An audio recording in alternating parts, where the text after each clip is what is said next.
Hello, and I'm very excited to have Laure Assaf talking to us tonight. Laura is at the NYU Abu Dhabi and will be speaking about the movements, youth movements, or youth activities in Abu Dhabi itself. And as I mentioned earlier, we'll go on ahead and record this session, but at the end of the talk, we'll stop the recording and move to question and answer. The title of Laura's talk is Transient Territories, Arab Youth in the Making of Urban Subjectivities in Abu Dhabi. Laura, please. Thank you very much, Lale, and thank you for having me in this seminar, and thank you to everyone who are attending tonight. I was just telling Lale that I heard the canon to mark the start of Ramadan, so Ramadan Kareem to everyone who is observing. Lale had asked to start with positionality, and this is something that I'm going to come back to throughout the talk, but I'm just going to say a few important things to preface this presentation. The research that I'm going to speak about is from my book project, which relies on an ethnography that was conducted between roughly 2010 and 2016. So the book has been a long time in the making, and that's in part because my positionality has changed a lot over this time.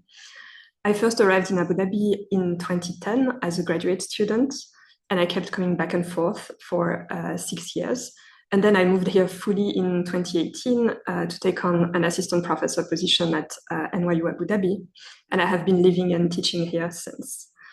And one reason why I made this choice is that it was important to me to root my pedagogy and my research in the place that I was studying. At the same time, I'm working for an American university, and this assigned me to a much more privileged position in Abu Dhabi's urban society than the one that I initially came with. And it's also one that interacts with global academic hierarchies. And in parallel, I started collaborating more and more with people outside of my discipline, notably in the artistic and literary fields. So the audience of the book, or the way I've envisioned this audience, has changed widely as a consequence of this move. And my dissertation, as many dissertations are, was mainly intended for a scholarly audience and one rooted in French academia and urban anthropology. But the book that I'm writing is something that I hope will spark conversations here in Abu Dhabi with my students and with the broader community, in addition, of course, to that scholarly community. So I'll start by presenting the book's context and arguments more generally, and then I'll move to a specific chapter, the last one, that sits precisely at the crossroads of these questions. And it's the chapter that has the most new material and the one that I would say I'm the least sure of. And so I would be very grateful for your feedback. And let me share my PowerPoint. Can you all see it? Yes, thank you. Perfect. Okay, so this is something that most of you are already aware of, but the United Arab Emirates, like most of the Arab Gulf countries, is characterized by a structural diversity. Foreign residents make up around 89% of the population, and this diversity is an outcome of continuous migration flows, but also of the inaccessibility of citizenship, and notably the absence of pathways to naturalization, at least in practice. The distribution of the population, which you see to the right, and these are already sort of older figures, but they were the last ones that were sort of very systematically collected.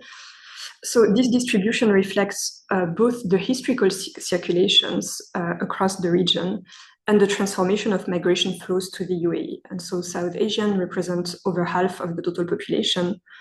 Migrants from the Arab world and Iran combined come second as a substantial 16% of this population, just before citizens who sit at around 11%. So partly as a result of this demographic situation, the distinction between citizens and non-citizens has been prominent in scholarship. It's also inscribed in state policies through two distinct modes of governance. Emirati citizens benefit from a series of rights and privileges that are associated to the redistribution of the oil revenues, whereas foreigners are managed through the sponsorship system of the kafala, according to which residence is predicated on a work visa. This situation has led scholars on the region to focus on the mechanisms of migrants' exclusion and on the legal, social, and spatial divisions between citizens and non-citizens. Their work underlines both the dependence of the Gulf states on foreign labor and the precarious existences of immigrants, whose legal status is marked by what Laure has beautifully labeled a permanent temporariness. But it also means that much of the scholarship on the region has in fact tended to reproduce the binary between citizens and non-citizens. And most works tend to focus on one of these populations or the other, defined along the lines of national or occupational categories. However, ethnographic approaches show the intricacies of national boundaries and the impossibility in practice to strictly separate these experiences. The precarious status of foreign residents, for instance, has not prevented families from settling and staying in the country, sometimes across generations. Indeed, as I'm sure you all know, under certain salary conditions, migrants can become the sponsors in turn of their direct family members. And in fact, these second or third generations represent a substantial segment of the population. You can see some of the figures that I was able to collate from the available data on the slide, and there's no sort of clear measurement of this segment, but it is a substantial part of the population who have spent all their lives in the UAE.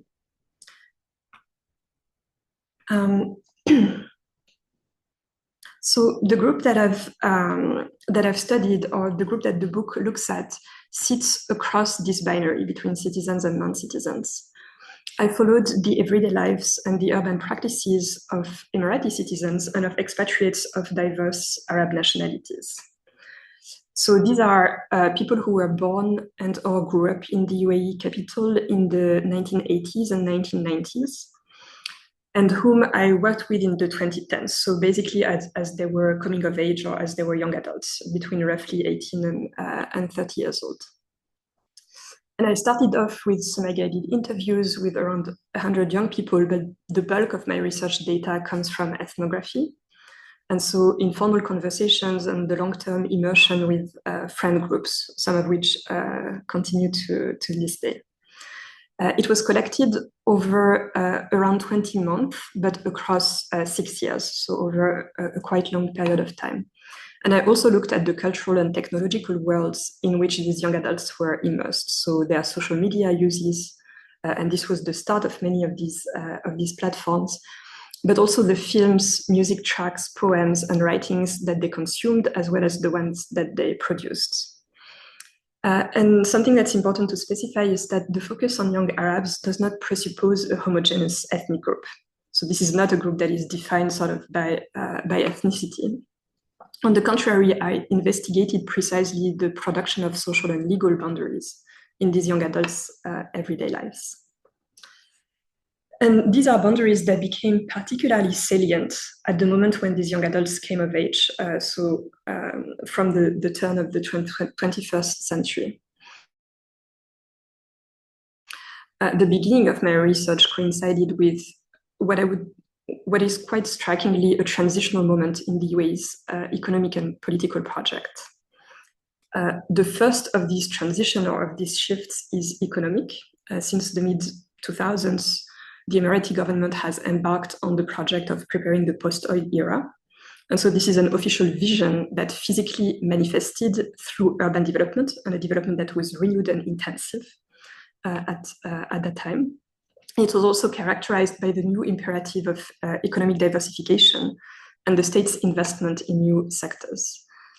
At the same time, the regional geopolitical context was durably transformed by the events of the first decades of the century, notably September 11 and the Arab uprisings, which erupted just a few months after I first set foot in Abu Dhabi. These events, along with the dynastic change, and in particular the rise of Mohammed bin Zayed as crown prince, and then more recently president of the UAE, precipitated a political shift. The UAE adopted a new diplomatic but also military role in the region, and we could say a form of regional imperialism that did not exist before as part of its political project. These policies have had many consequences for the youth. They heavily mobilized young Emirati citizens who were prompted to support the state's vision, notably through the institution of a mandatory military service in 2014, but also through the injunction to join the newly developed economic sectors, and so to participate in that economic strategy as well. At the same time, these policies increasingly excluded foreign youth, and in particular young Arab expatriates, who saw their lives become more precarious as a result of national security concerns and workforce nationalization policies. And so all of these things conflated to make their status more precarious. Many of the consequences of these policies are still visible today, and I would explain that, I would sort of argue that the transition that we saw happening at the time informs many of the current orientations and positions taken by the UAE today.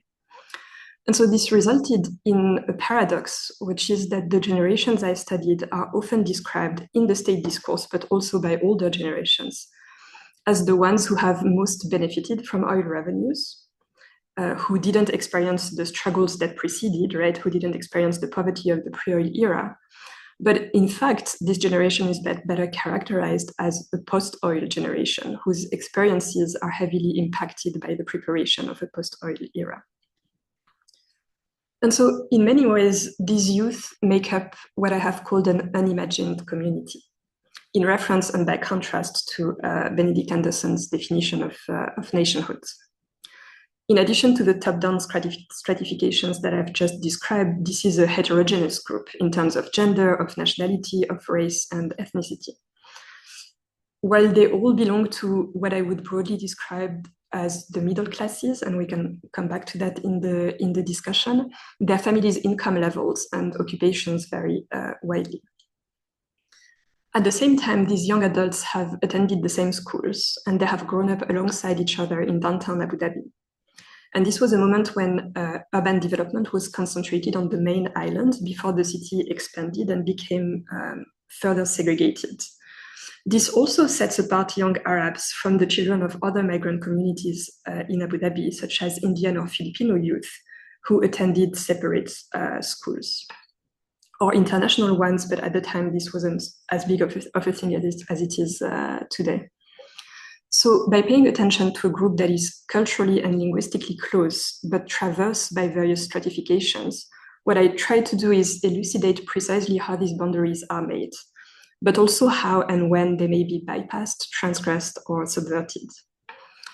And there is often an assumption that the posture of the anthropologist is an odd one in the society where she arrives. But as someone who grew up in France, of a French mother and a Lebanese father, I was not odd for my interlocutors. I was in fact quite easily legible.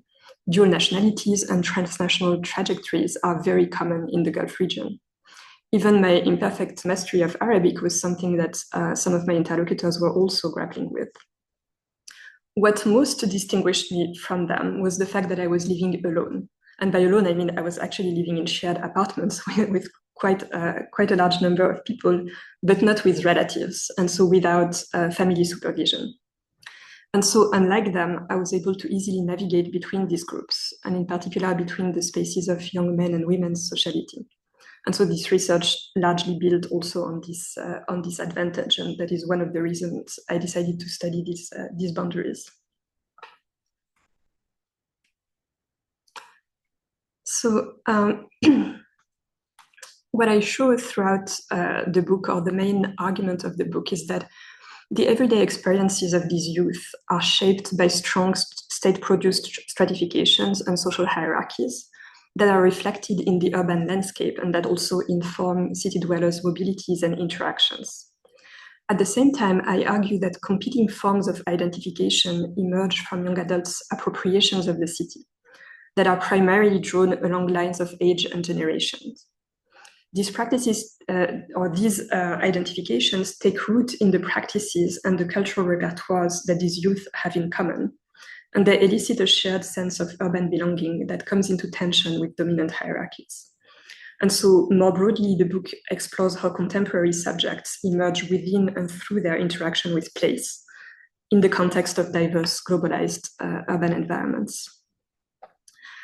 Throughout the book, I mobilized the French concept of citadinité to encapsulate the experiences of Abu Dhabi's Arab youth. This is a notion that actually doesn't have an English equivalent. It also doesn't have a good Arabic translation.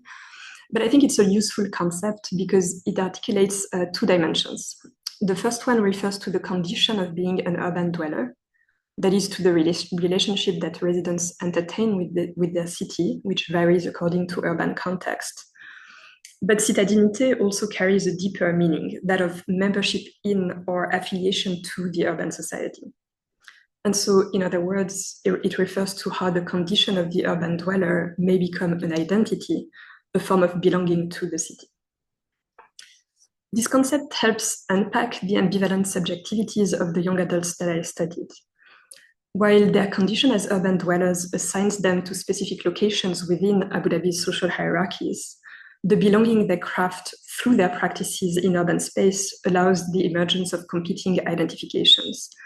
And this is the case, and that's important, both for young foreigners who were excluded from the national scale, but also for young Emiratis, for whom national belonging carries many injunctions that very often felt burdening. And so the book proposes to understand citadinité essentially as a counterpoint to citizenship. I argue that urban belonging, precisely because it bypasses the scale of the nation, has the potential to become a competing basis for subject formation.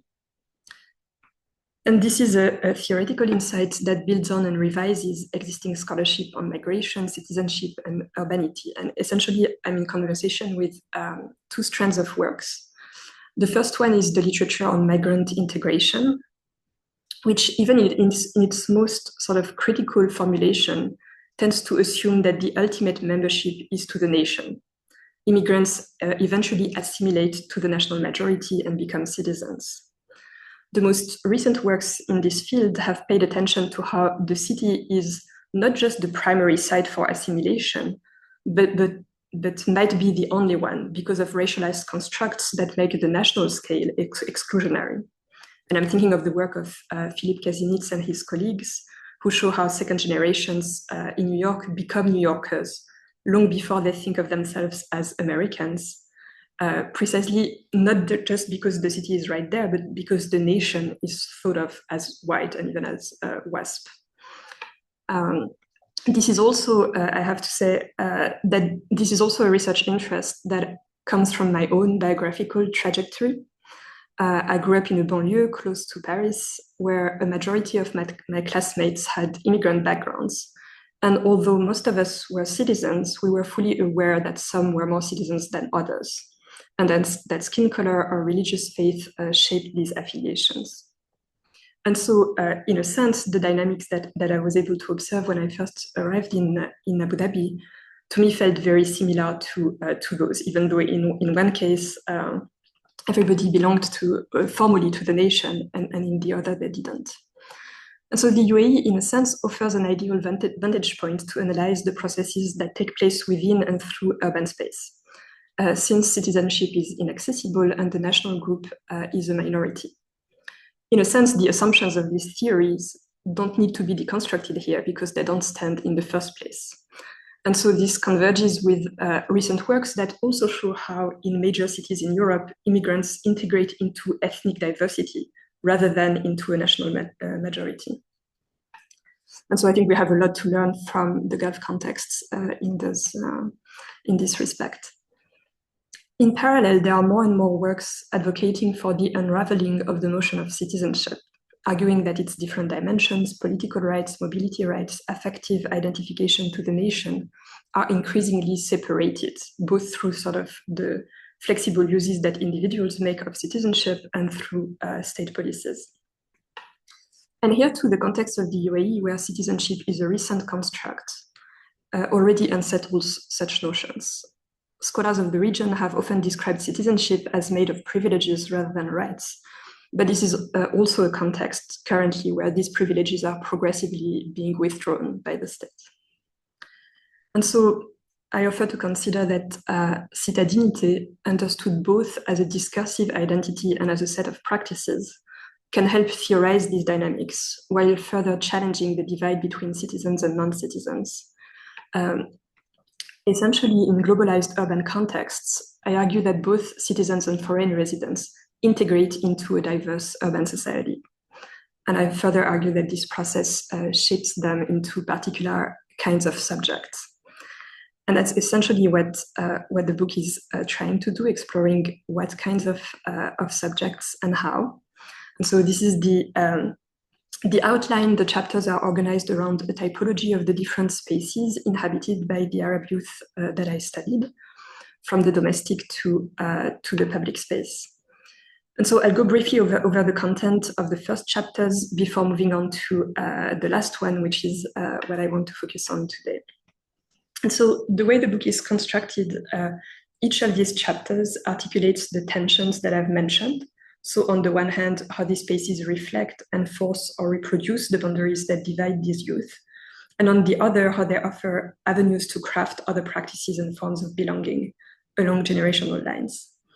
And so I want to insist on the fact that these processes are co-constitutive. They cannot easily be detangled, but I will go over them separately for the sake of time before coming to the last chapter. So what makes the Arab youth of Abu Dhabi, that includes both young Emiratis and young Arab expatriates, an unimagined community? I show how institutional spaces, and specifically educational spaces and the workplace, are primary places where state-produced stratifications shape young people's lives. Or to say it differently, they are some of the main sites within which my young interlocutors encountered these stratifications. Students were constantly subjected to discourses that reiterated top-down injunctions, like the necessity to integrate specific sectors of activity. They were sort of constantly mobilized for forums, conferences, etc., that reiterated these injunctions. This also had very material consequences on what majors were available and for whom, through the allocation of scholarships, for instance, but also through admission policies in many of the universities, and later on what jobs were available and for whom. And in the transitional context that I've described of the early 2010s, these imperatives were particularly salient. And so young nationals were faced with more constraints, just as young foreigners, and in particular young Arabs, were increasingly excluded from various educational and work opportunities, often under the pretense of national security concern, and sometimes also workforce national Emiratization policies, but there were also many moments when these two processes overlapped. But these are not the only meaningful stratifications within this group. And so I don't want to also draw a portrait where the state is the only one imposing these stratifications. In fact, class, gender, and familial norms determined where one could study and work. But more than that, many young adults also described schools, and especially university campuses, as the first places where they encountered people of the same age group but of different social status. And this was true even in public universities, where a majority of students are Emirati citizens.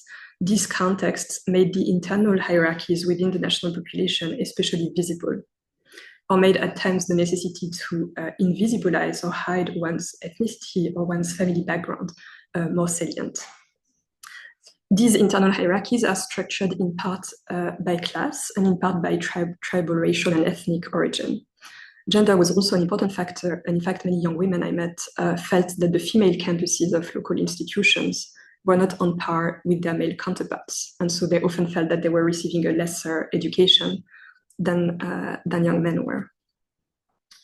So the school and campus, and later on the workplace, are some of the main places where status is made, produced and reproduced for these youth. These dynamics are not parallel. They are, in many ways, two faces of the same coin.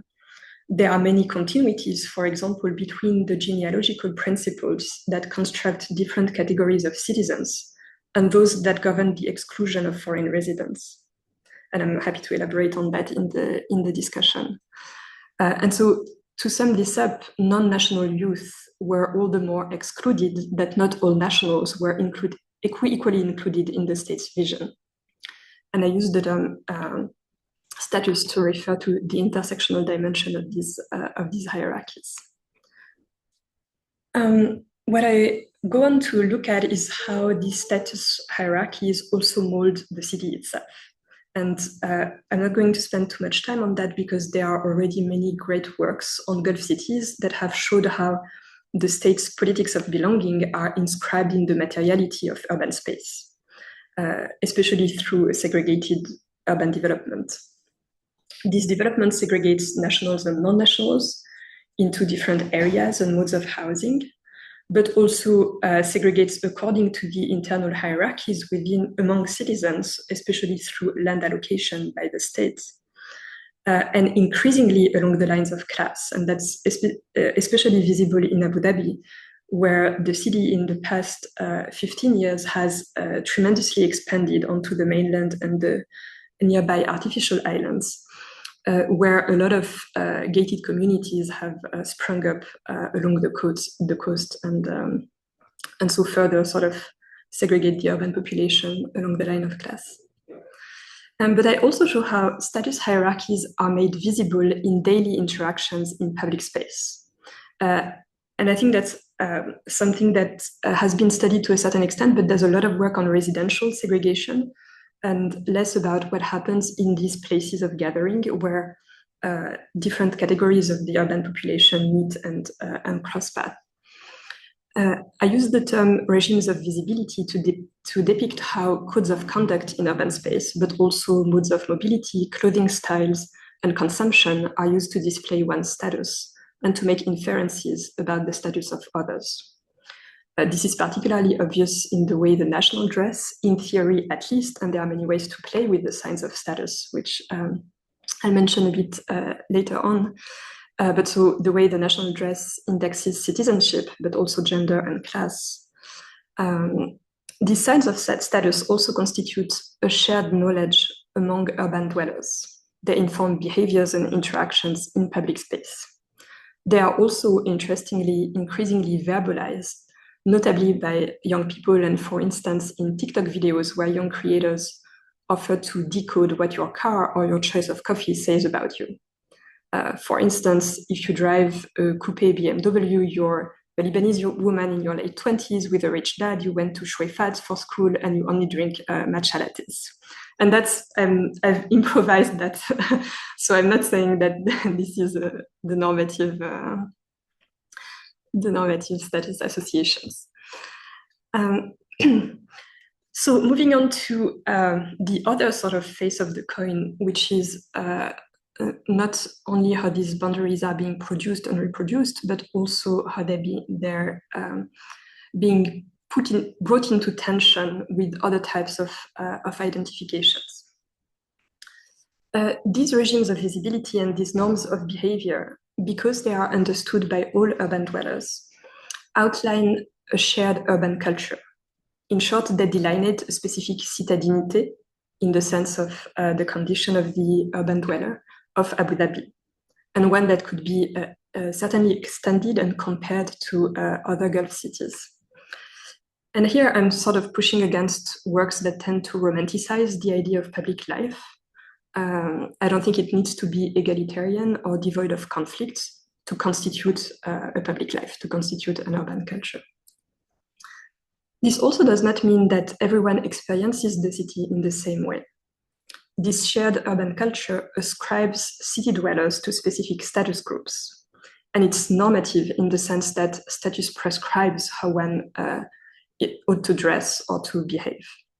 But these norms do not exhaust the multiplicity of practices that are available within urban public spaces. And so I've looked at how young adults, when they're out among peers, draw the contours of their own citadinité in Abu Dhabi, defined in terms of age and generation. And I think age group is in particular one way through which citadinité becomes multiple. And so this youthful citadinité, this youthful way to inhabit the city or mode of being in the city, is characterized by specific modes of occupation of commercial and leisure spaces that distinguish them from older generations. And recent urban forms, such as the shopping malls or the franchised coffee shops, are some of the main sites where these youthful appropriations unfold. This citadinité is characterized by what I've called specific repertoires mobilized by young adults in public space. And I'm not going to describe these in too much detail, but these repertoires relate to specific modes of sociality. So ways of walking aimlessly in the mall's alleyways, for example, without the intention of buying anything, or to sit at a coffee shop within loose groups that can move from 2 to 15 people in short spans of time, depending on who's chatting with whom and who's going where. They also relate to specific uses, and there are also modes of behavior that are sort of specifically identified as youthful by other users of these spaces, right? That are recognized as belonging to this category, and so that become acceptable or respectable within the boundaries of the age group. They also relate to specific uses of language. For instance, code switching between English and Arabic, or between different Arabic dialects, depending on who's around, or using a standard language so that the entire audience can understand the story. And so, for example, telling a story in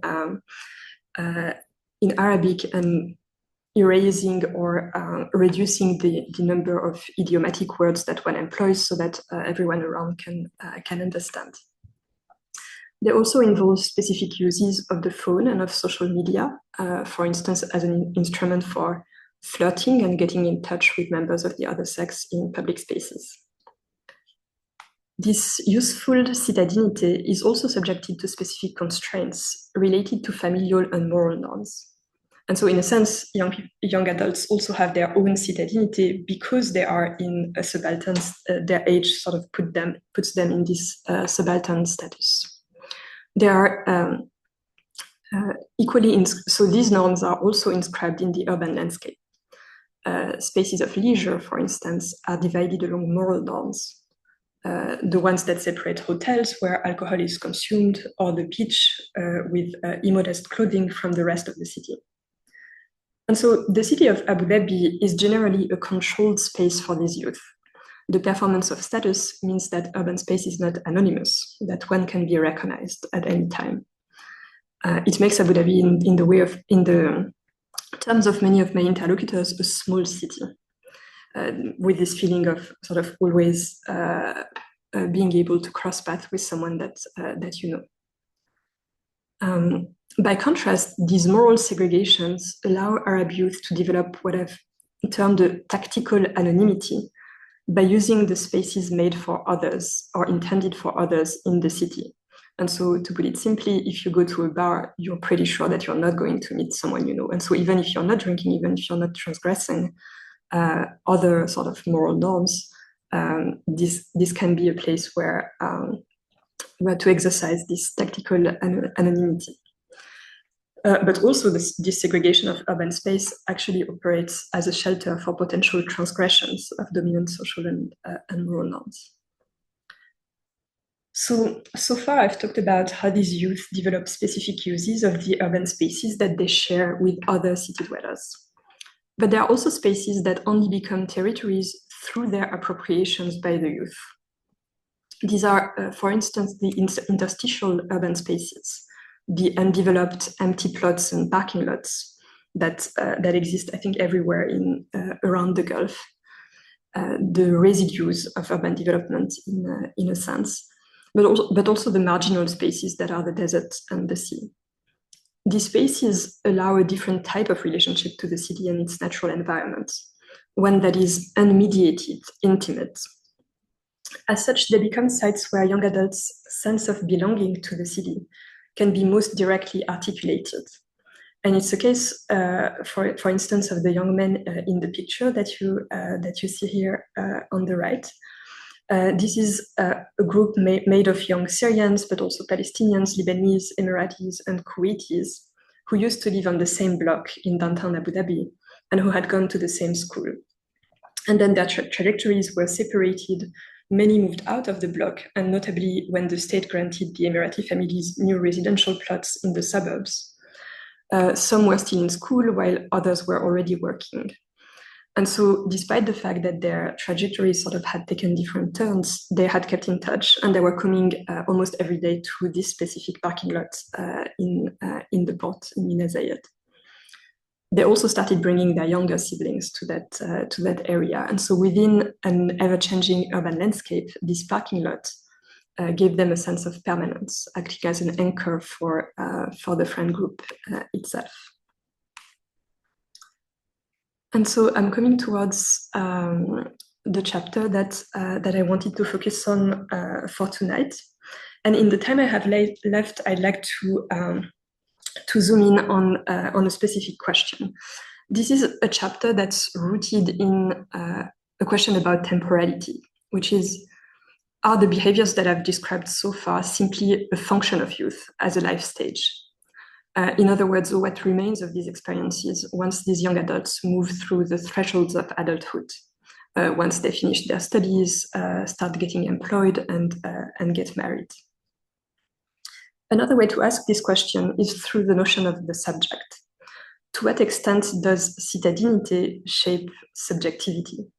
And here I rely on a definition of the subject that's inspired by Michel Foucault, who essentially outlines two processes of constitution of the subject that resonate very much with what I've presented so far.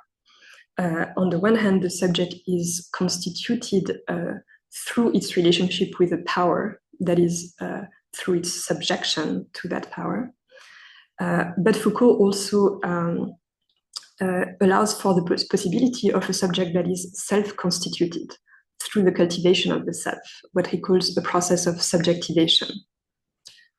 And the focus of this chapter on subjectivation is in part an effort to move away from the lens of resistance. This is very often how youth practices and cultures have been described, especially in the Arab world. It is also a vocabulary that is very prominent when looking at informal practices of urban space in the Gulf. And while these are sort of strands of work that I'm very much in conversation with, resistance comes across very often as an interpretative lens. It is rarely, if not never, a vernacular discourse or a discourse by the actors themselves. Very few of the resisting subjects in scholarship would say that what they're doing is resistance. And so in this chapter, I offer to use rather the vocabulary of potentialities. And I understand potentiality here in a very sort of Aristotelian sense. That is, some of the practices that I study hold a transformative potential, but this potential may or may not actualize. And so this is a chapter that looks precisely at these moments of suspension, at the end of youth and just before crossing into adulthood. And especially in a context where the Emirati state has prominently adopted the rhetoric of the future, and in particular of shaping or creating this future, I focus on other forms of engagement with temporality, such as longing, dreaming, experimenting. And so the chapter looks at three types of objects, or that are also three types of affects, I would say. The first one is nostalgia, and in particular nostalgia for the recent urban past, which I analyze as a political affect. The second is romantic imaginaries, which I'm not going to talk about tonight, but that I look at through romances that were written and read by young Khaliji women on online blogs. And this was a phenomenon that was limited in time, but was very prominent at the time of my fieldwork. And the third object is intimate relationships and the way they bring into confrontation different regimes of norms, but also intimate relationship in the sense that these are the moments where sort of the transformative potential is the most prominent, right? Or where something quite central. Essentially, the reproduction of society is at stake.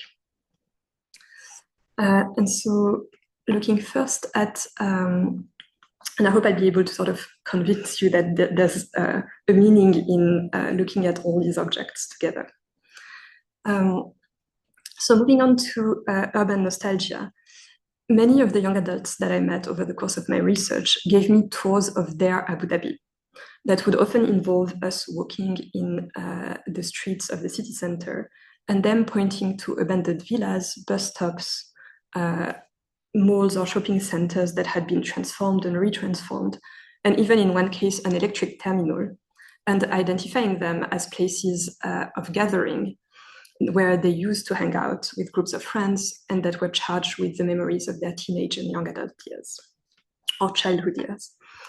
Their attachment to these places was expressed all the more strongly as the places in question did not exist anymore. And so the constant urban development, so this was very much sort of a phantom version of the city that they were showing me. The constant urban development, which characterizes Abu Dhabi, like most Gulf cities, had sort of passed through there and transformed them into something else. And at the time I was conducting the majority of this ethnography, these expressions of nostalgia were reserved to the peer group and to private conversations. These were recollections that were shared among friends, and sort of they would reminisce together and long for the Abu Dhabi of their childhood. It was also often expressed online on forums and Facebook pages where people shared photos of the now demolished buildings.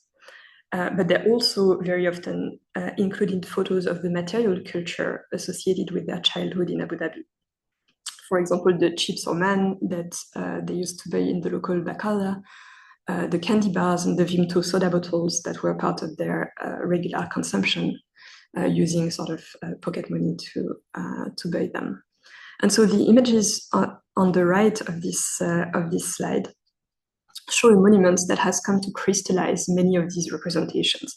And it is very striking because these representations, in fact, especially in their online afterlives, tend to concentrate on specific objects, specific buildings, specific elements of this material culture. This one that some of you may have recognized is the volcano fountain. This is a monument that was built on the Corniche in Abu Dhabi in the 1980s and demolished in the early 2000s. So a monument that didn't last long in a sense, right? And that was also sort of a pure product of the 80s in its kind of kitsch dimension. This was a fountain that also had multicolored lights, etc. And among the pictures that you see here, there are family photos that were shared online in some of the groups that I've mentioned. A newspaper clipping on the top right that shows the letter that an Indian resident of Abu Dhabi wrote to the National, the English language newspaper, essentially to campaign for bringing back the fountain. And he himself sort of posted the newspaper clipping online along with a transcript of his letter.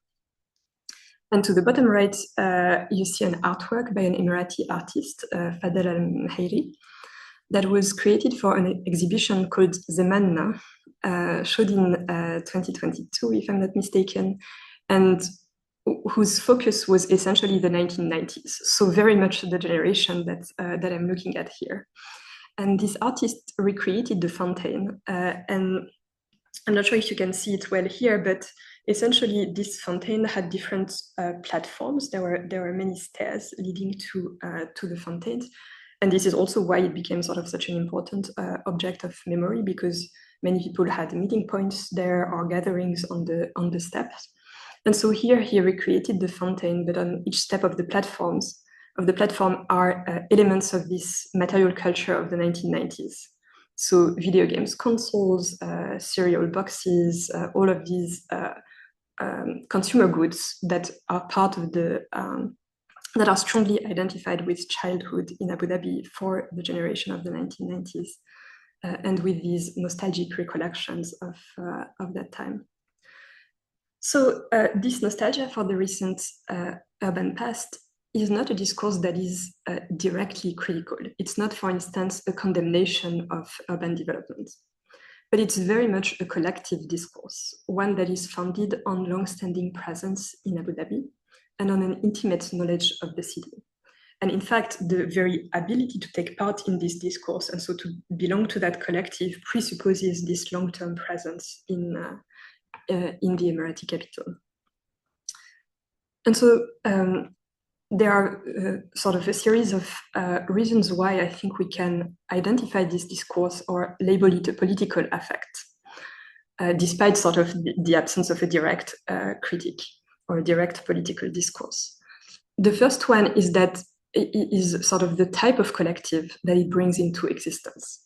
And I would argue that urban nostalgia is what brings the unimagined community that I've studied closest to becoming an imagined community through their identification as a generation, and especially as the generation that grew up in this specific version of Abu Dhabi.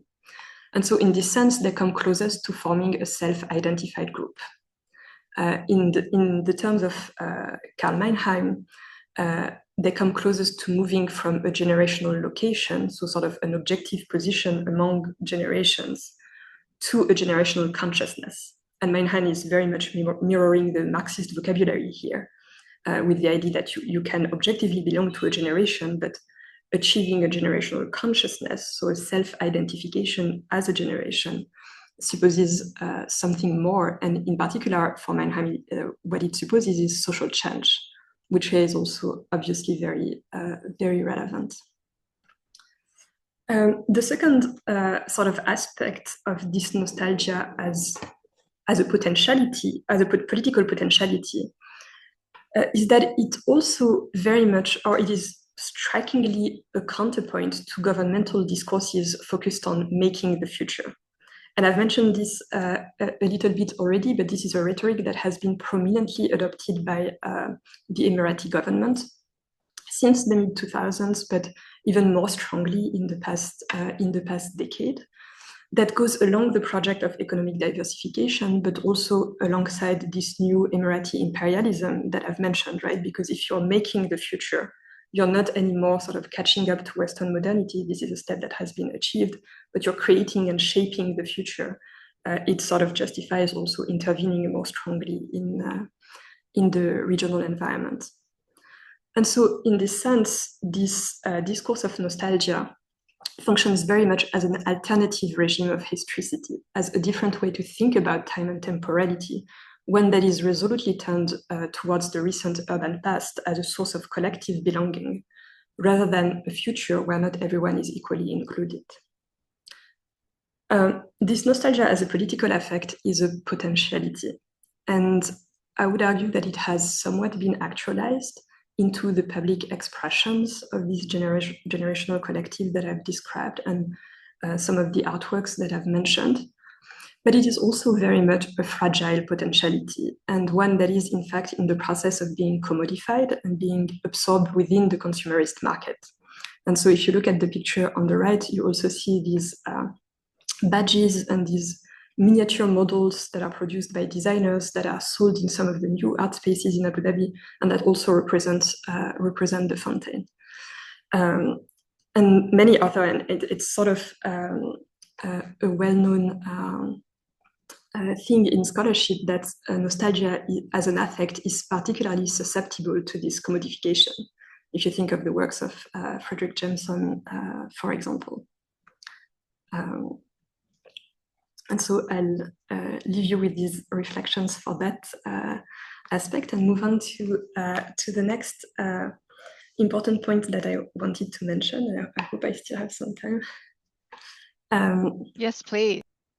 Which is intimate relationships. Everybody always wants me to come to this to this dimension. So finally, I turn to intimate relationships as another site where these transformative potentialities can be traced, but also certainly where their actualization is most complex and most conflictual, precisely because it engages not only sort of state-produced stratifications and injunctions, but also deeply held beliefs about family and about genealogical purity, and the possibility of marriage and of transforming the family, and so ultimately transforming the reproduction of society. In both the state's discourse and in the discourse of many of my interlocutors' families, moral and religious norms mapped onto national stratifications. And this translated into, for example, perceiving South Asian workers as a danger for young women, or seeing behaviors that were considered deviant as an outcome of the westernization of Emirati society and a consequence of the diversity of norms in the city, or sort of the coexistence of different groups with different regimes of norms. But in fact, as I've mentioned before, this coexistence of different normative regimes in Abu Dhabi's urban public spaces is very much an outcome of state policies. And a principle of this urban segregation, visible, for instance, in the way that hotels used to concentrate alcohol consumption. It's also a dynamic one, and this is something, for instance, that has changed very much in the recent years in Abu Dhabi. And I'm happy to come back to this in the discussion. And so the existence of these spaces is construed by the Emirati state as a necessary evil, alongside this other necessary evil that is the foreign workforce. But it's de facto resulted in this coexistence of normative regimes in the city. And I want to open a parenthesis here to go back to the way this work also speaks to theories of migrant assimilation and integration, which is that a very sort of common narrative in theories of integration is to, especially when looking at second generation, is to look at the normative conflicts between second generation migrant youth and their parents, right? And so the assumption that these normative conflicts are an outcome of their progressive assimilation into the host society. And strikingly, this is a discourse that is very prominent among nationals in Abu Dhabi. And so that sort of further displays the necessity to move beyond that binary and to look at sort of the integration into a diverse urban society of all of the groups in presence. So the city essentially, or urban space, opens up potentialities regarding these norms. And these potentialities are at times tested or experimented with by young adults. In other chapters of the book, I look, for example, at flirting or cruising as modes to experiment with seduction, romance, or relationships that are often conceived of by the youth themselves as temporary. They're practices that are not necessarily meant to lead to something more. And so because of that, they are construed by young people as sort of small transgressions, or transgressions that, because they are temporary, are acceptable. And they're often also seen like this by other groups as well. And so here I want to actually tell you one story, not two, because I don't think I'll have time for two, of an encounter that shows sort of the type of negotiations that can take place across competing regimes of norms and the questions that it raises when there is precisely a transformative potentiality, when something more is at stake. And this is an encounter between Ahmed, a young Syrian man who was born and grew up in Abu Dhabi. And at the time that Ahmed, who's a very good friend, tells me this story, he's 24.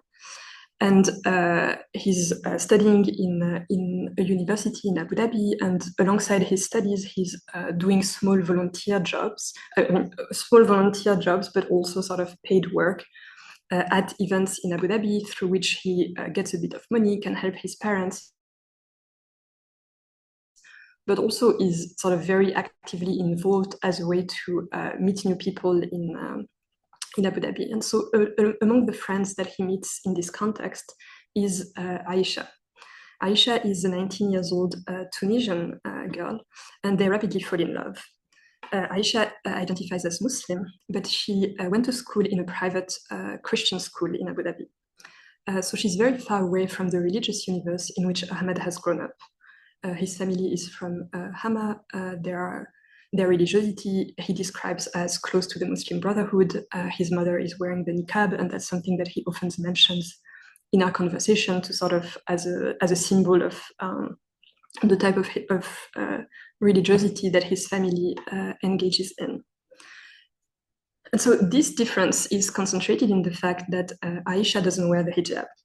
And Ahmed tells me that he has grown up with the idea that this was a necessary attribute of a Muslim woman. And so at the beginning of their relationship, he's sort of trying to reconcile these different norms. In order to do that, he starts reading. And so he reads again the main religious texts, the Quran and the Sunnah. And then one day when we're both visiting the Abu Dhabi book fair, he takes advantage of this to sort of go and look for different types of religious publications, and in particular, imams whose names he has heard on TV as sort of more progressive. Sometime after this, he explains to me that they've convinced him. Their demonstrations were convincing, and so although he was hiding these books under his bed so that his parents wouldn't see them, he realized that the hijab is not in fact a mandatory prescription for young women. So he tells me that he doesn't sort of resent his parents for telling him this, and that this is their own religious practice, but he has evolved. Ahmed is in fact not the first one in his family to enter into conflict with familial norms. His elder brother has married a Filipina woman, or rather, Ahmed thinks he has married her, but because his parents were opposed to this marriage, there has been no celebration. And the wedding hasn't been announced to the family, but it's been a few years. His brother is still with this woman, but the parents refuse to talk to her or to meet with her. And so Ahmed again sort of disapproves the attitude of his parents. He has met her. He likes his brother's wife or girlfriend, and he doesn't understand sort of why his parents are so set. But when he starts to envision his own marriage, his preoccupations are quite different.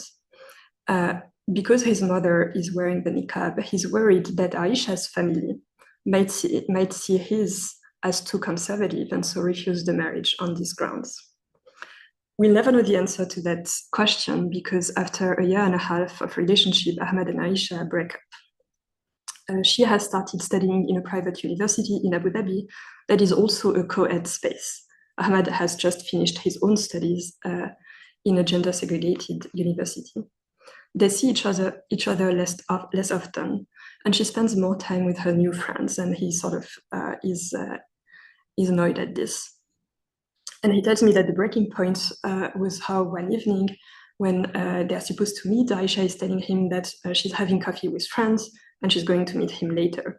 He waits and waits, thinking that she's in the company of young women, and so he doesn't want to intrude, right? He's respectfully staying away. But after waiting for a long time, he ends up passing next to the coffee shop where she is, and he realizes that she is with a mixed group and that there are young men in there.